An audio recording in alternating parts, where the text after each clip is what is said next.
Today, I will be reviewing Housewives of Atlanta, Season 9, Episode 19. And this episode basically was about the men. 2 exes that won't go away, and 1 husband whose life might be in danger.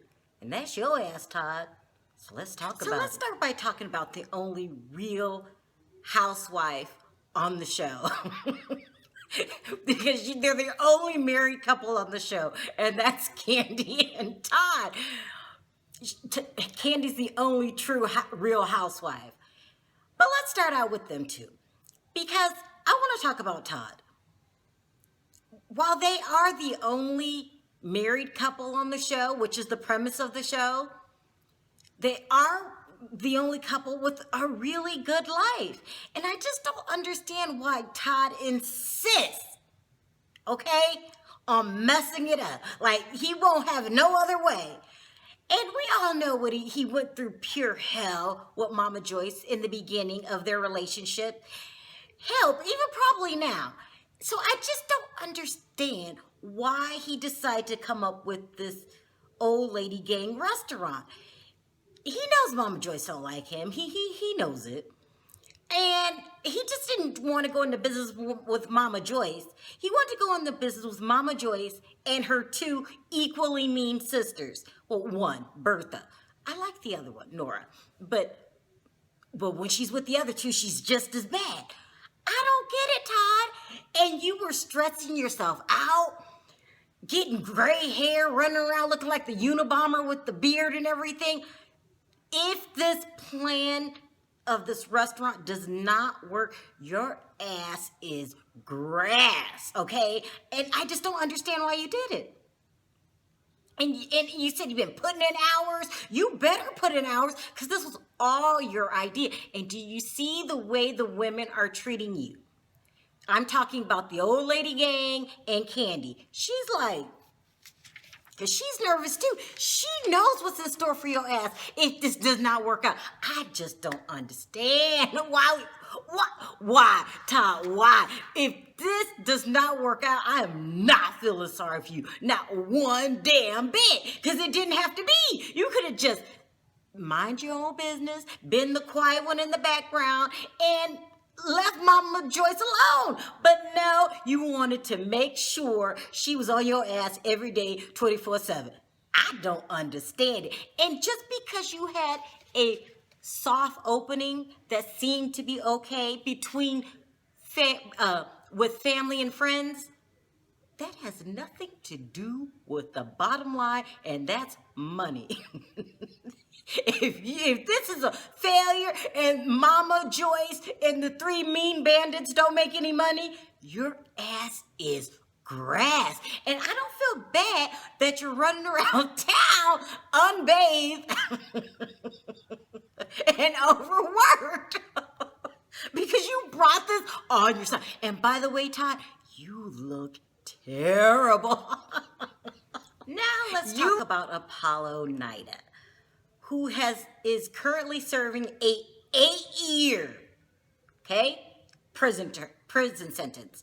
8 years. I thought there would be no more signs of him when he got that sentence. But he is not going down without a fight. He is kicking and screaming to stay relevant. It's driving me insane. Okay, so Kandi and Todd have this soft opening for the restaurant, the old lady gang, and Apollo decides to send, because he can't even come his damn self.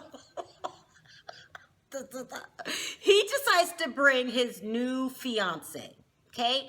And according to Todd and everyone else, she showed up unannounced. But you never know with these things. I mean, it seems awfully coincidental, but whatever. She shows up. And in my opinion, she has some damn nerve. First of all,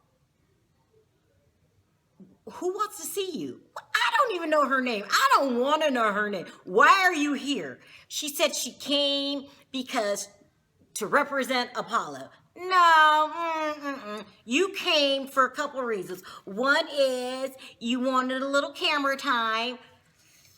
2 is You're a thought. Like, you are a thought. Listen, you know this man is freshly divorced, according to Phaedra, or not divorced, according to Apollo. Both of them are saying at the same time, in the same episode, Phaedra saying she's divorced, Apollo saying that they're not. Whatever the case may be, it's not a good look for you to present yourself, because if anything, you're just a side piece. I don't, and like, you're proud to be the side chick. I wouldn't be proud of that. Nothing about your relationship with Apollo should give you pride. One is he's in jail. You're dating, you're engaged to a criminal, a guy that steals for a living.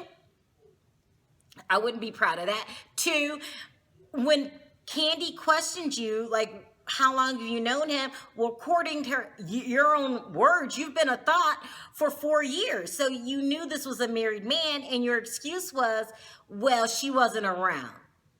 Child, please. Oh my God.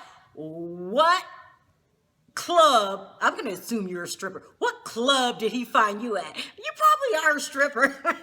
You got the stripper look. I mean, you're really not doing yourself a favor by appearing on camera. And I don't know why you wanted to go to Candy's opening unannounced. And I don't know why Apollo wanted you there, except for one reason, and one reason only, and that's to stir up trouble.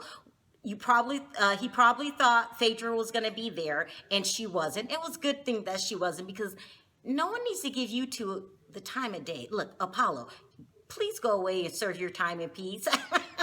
And stop trying to be on TV. Go away, be quietly, and take your thought with you. Child, this is a mess. I'm hoping that's her last episode. Let's talk about Phaedra, because that's why this thought came. She thought Phaedra was going to be there. So, let's go on. Phaedra decided not to go to the soft opening of the Old Lady Gang restaurant. She decided to hang out with her uninvited pal. Her uninvited pal, Portia.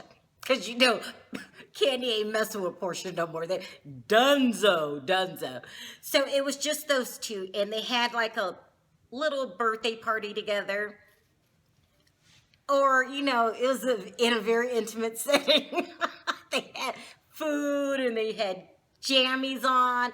And according to Portia, she liked it better this way because the other girls are dry, and her and Phaedra are moist. That's what she said. She said they're moist. Now, she shouldn't have never said that, because I already suspected they're munching partners. Remember Carper munching partners? I already think something's going down with them two. So for her to use that term, that just didn't ease my mind. She said, we're moist. What? Anyway, so they were getting moist at the party. And they were just hanging out and celebrating Phaedra's birthday.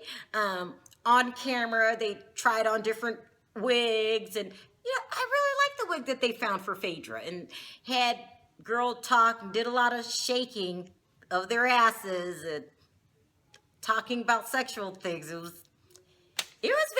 a moist environment, I'm gonna tell you. It was a moist environment. But okay.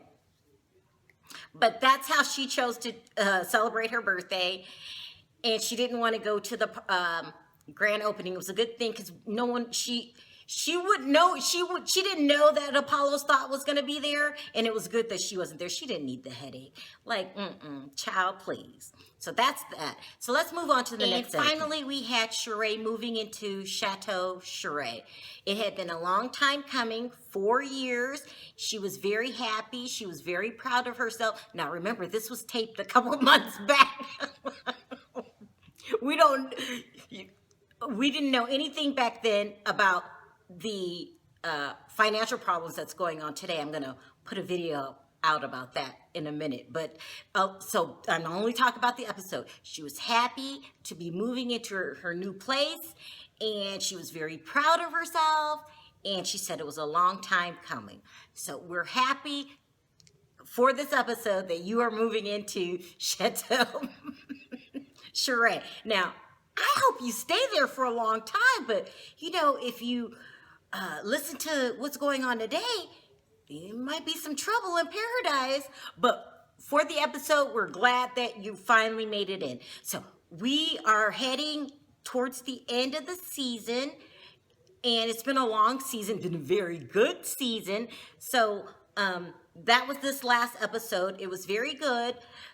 And so now will be the reunions, and I can't wait for the reunions. So tune in to see me review the reunions, because I'm sure it's going to be a mouthful. Until then, thanks for watching. Talk to you next time. Bye.